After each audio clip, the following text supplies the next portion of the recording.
Kinasuhan ng 4 counts ng tax evasion ng Justice Department si Sara Diskaya. Pagtitiyak ng DOJ, madadagdagan pa ang mga makakasuhan. Nakatutok si Chino Gaston. Sinampahan na ng Department of Justice ang contractor na si Sara Diskaya ng 4 na counts ng tax evasion sa Court of Tax Appeals. Ang asawa naman nitong si Girlie Diskaya naghain pa ng motion for reconsideration kaya hindi pa nasasampahan ng kaso kaugnay ng kaparehong kaso. Konting hintay naman ang hiling ng DOJ kaugnay ng 6 na iba pang reklamo kaugnay ng flood control scandal dahil nakatakda na ring ilabas ang rekomendasyon nila. Una dyan ang reklamong plunder laban kay dating Congressman Zaldico na kumikbak umano sa flood control projects. For resolution naman ang reklamong malversation of public funds laban kay Senador Joel Villanueva kaugnay ng flood control project sa Bulacan.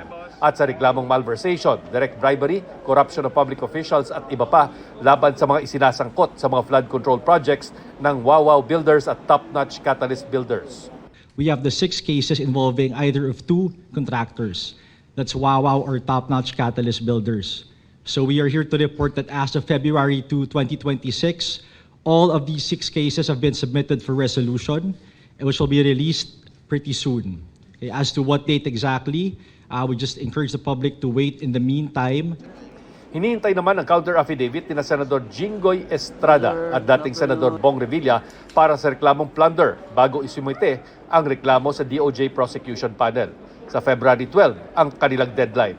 Habang ongoing naman ang investigasyon ng NBI sa reklamo laban kay Senator Chis Escudero.